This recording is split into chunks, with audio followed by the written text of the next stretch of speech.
Ilusat talvepäeva sulle ja päikeselist päeva eriti. Minul vähemalt siin paistab päike. Nagu te näete, siin on mul päikesemärgid peal. Aga jah, ilusat päikeselist talvepäeva sulle, armas valgusolend, ja tere tulemast Valguse kanalile. Mina, nagu ikka, olen Kaia-Liisa Reinult. Ja täna me räägime täiskuust. Nimelt, täna öösel ehk siis pühapäeval 1.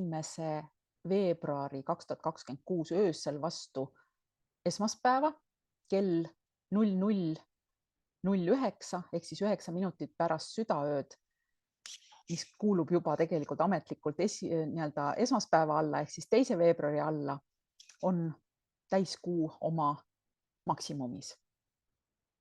Ja täna me räägimegi selle kuu energiast täpsemalt, et mis see endast kujutab. Nimelt selle veebruari täiskuu märksõnadeks on vaimne kasv, ehk siis praegu on väga võimas aeg vaimseks ärkamiseks ja see aeg soodustab ka eneseanalüüsi ja enesetervendamist. Selle teiseks märksõnaks on võib nimetada energialaks, kui nii võib öelda, ehk siis see täiskuu toob sellise väga tugeva energiapuhangu, mis sul aitab teatud ülesandeid täita või uusi projekte alustada. Kolmandaks märksõnaks võiks olla ühendus loodusega ehk meile tuletatakse meelde meie sidet maaga ja universumiga. Neljandaks märksõnaks on selle täiskuu ajal emotsionaalne tasakaal. Veebruari täiskuu aitab meil kõigil oma emotsioone töödelda ja vabastada ennast negatiivsusest. Ja selle täiskuu ajal on ka erinevad rituaalid, enesetervendamised väga olulised. Et me räägime sellest natukene hiljem, millised rituaalid siis on hea teada. Ja see on aeg siis nii-öelda enese eest hoolitsemiseks, et tagada enda sees sisemine rahu. Ja loomulikult manifesteerimisjõud täiskuu ajal on väga suurepärane aeg, kui luua enda kavatsused ja nii-öelda luua endale see või tuua endale see aeg manifesteerimiseks. Ja mis teeb siis 2026. aasta veebruari täiskuu eriliseks? Igal täiskuul on tegelikult oma energia, nagu te olete märganud, et see ei ole seotud otseselt isegi täiskuu endaga, vaid see on seotud perioodidega. Ja see 2026. aasta veebruari täiskuu paistab silma mitmel põhjusel. Esiteks, meil põhja pool ju see langeb kokku talveperioodiga ja see annab sellise nagu ka müstilisema iseloomu, sest talveööd on, nagu me teame, tumedamad ja seetõttu, kui sa vaatad praegu täiskuu ajal taevasse, kui see kuu paistab, meil õnneks on mitu ööd olnud, kus täiskuu paistab, siis ta tundub eredam ja maagilisem, sest ka lumi on maas. Seda täiskuud nimetatakse ka lumekuuks sel aastal ja selle nii-öelda, ma usun, et see energia on selline, et te olete tõenäoliselt tundnud ennast siiamaani natukene hajevil olevat või ülekoormatuna ja praegu on siis tõesti see ideaalne aeg luua oma ellu teatud kord. Keskenduda detailidele ja hoolitseda nii oma keha kui ka vaimu eest. Ja miks peaks see tähtis olema sulle? Sest 2026. aasta veebruari täiskuu toimib peeglina. See peegeldab sinu sisemaailma ja ta näitab sulle neid valdkondi, kus sa pead arenema. Näiteks, kui sa oled oma tervise hooletusse jätnud, siis võib see täiskuu sind inspireerida paremini toituma või hakata hoopis trennis käima või suurendada näiteks oma jalutuskäikude arvu kuus või nädalas. Ja seni, kui sa oled neid vältinud, vabandust, ma võtan korraks telefoni vastu. Nii, tagasi video juurde. Ehk siis kuu energia on loomulikult kõige tugevam täiskuu päeval, ehk siis tegelikult see jääb nagu esmaspäeva päevale. kuid selle mõju kestab, nagu ma olen öelnud, 72 tundi pärast ja 48 tundi enne ja 72 tundi pärast seda. Ja sel ajal võid sa märgata siis emotsioonide teravnemist, eredamaid unenägusid ja tähtis on, et sa pööraks siis tähelepanu nendele märkidele, et sest need on universumi sõnumid, mis juhatavad sind tasakaalu ja harmoonia poole. Ja kuidas see täiskuu siis mõjutab sinu emotsioone?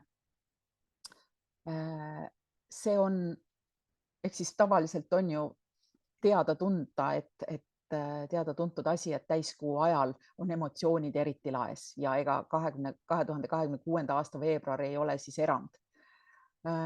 Sa võid tunda ennast kuidagi eriti tundliku või rahutuna, sest me võime märgata oma suhetes sellist keerulisemat aega ja see toob eriti üles need asjad, mis on veel lahendamata, ükskõik kas sõprade või perega või tööalaselt. Ehk siis selle täiskuu energia soodustab ausust ja suhtlemist. Ja ehk siis see on tegelikult väga hea aeg pidada neid keerulisi vestlusi, mis sa oled siiani vältinud. Kuid pea meeles, lähene nendele lahkelt ja ilma eriliste emotsioonideta, sest eesmärk on tervenemine, mitte konflikti loomine. Ja kusjuures mõnede inimeste jaoks võib täiskuu tuua siis kaasa selliseid nostalgialaineid. Sa võid mõelda näiteks mingitele mineviku kogemustele või vanadele mälestustele ja need mõtted ei ole juhuslikud, sest need mõtted on selleks, et sa mõistaksid praeguse hetke mina ehk siis iseennast. Ja kui midagi pidevalt meelde tuleb sulle, mingi mõte hakkab sind pommitama, siis küsi endalt, et kas on mõni õppetund seoses sellega, mida sa pead õppima või äkki sa pead kellelegi või millelegi andestama. Samas täiskuu võib tuua ka sellist rõõmsat energiat, elevust. Sa võid tunda inspiratsiooni, proovida midagi uut või taas ühenduda mingi uue asjaga või hoopis taas ühenduda oma vana hobiga. Ehk siis mis iganes sa tunned sel ajal, usalda oma seda sisetunnet. Ja kui mõni idee tundub õige, siis tee seda kindlasti. Lihtsalt ole ettevaatlik ja ära tee asju üle, sest täiskuu, nagu ma ütlesin, võib erinevaid energiaid siis üles tuua. Ja sel ajal on siis soovitav teha erinevaid rituaale, et võtta sellest ajast maksimum.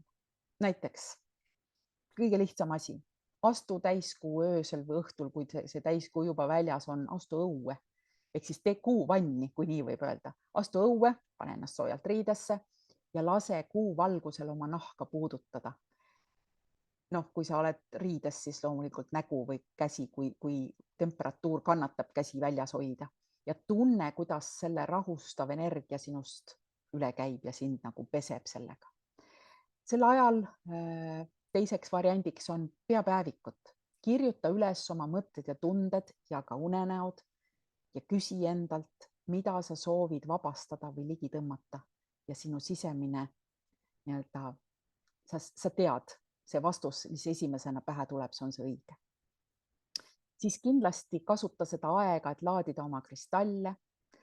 Aseta kristallid kuuvalguse alla, näiteks aknalauale, et neid puhastada ja laadida. Neljandaks variandiks mediteeri. Istu vaikselt ja visualiseeri, kuidas kuuvalgus täidab sind rahu ja selgusega. Ja viiendaks, võib-olla kõige rohkem soovitav on osale kaugseansil, täiskuu seleniteraapia kaugseansil, mis mul on igal täiskuul selleks, et neid energiat transformeerida ja muuta enda sees. Enda sees selleks, et tõsta oma sagedust, vabaneda vanast ja nii edasi. Ja nii nagu ikka saad minus kaugteraapia, täiskuu seleniteraapia kaugseansi vastu võtta ajavahemikus 48 tundi enne igat täiskuud kuni 72 tunnini peale täiskuud sulle sobival ajal ja kohas. Ja seekord siis on see täiskuu seanss avatud kõigile, kes soovivad seda vastu võtta reede ööl vastu laupäeva kell 00.09 ehk siis peale südaööd 9 minutit kuni neljapäeva ehk siis kolmapäeva öösel vastu neljapäeva kell 00:09. Nagu ütlesin, sulle sobival ajal ja kohas ja see aitab sul selle ajaga ja selle ajastuga, mis meil praegu käimas on, palju paremini toime tulla ja nii-öelda oma energiaid tõsta ja hoida. Ehk siis need tegevused on väga lihtsad, kuid väga võimsad ja need aitavad sul luua ühenduse kuu energiaga ja puudutada selle maagiat. Ja loomulikult küsid, et kes ei ole veel osalenud, et selles täiskuu seansil osalemiseks juhised täpsed leiad minu kodulehelt www.kaialisa.com/kaugseansid ehk siis täiskuu seleniditeraapia täiskuu seanss. Ja see olekski võib-olla kõik selleks korraks, nii et taas soovin sulle ilusat päeva jätku, kasuta seda aega emotsionaalseks tervenemiseks, oma sageduse tõstmiseks, sest selle aasta veebruari täiskuu on üks võimsamaid kingitusi emotsionaalsete haavade ravimiseks ja see täiskuu seanss toetab just seda. Nii saad vabaneda erinevatest nii-öelda kurbusest, valust, vihast, mis iganes sa oled senini endaga kaasas kandnud, ükskõik milliseid raskeid emotsioone, sest nüüd on aeg need vabaks lasta, sest meil sellel aastal on ees ootamas imeline aeg ja võta sellest maksimum. Ilusat päeva sulle ja kohtumiseni taas Valguse kanal.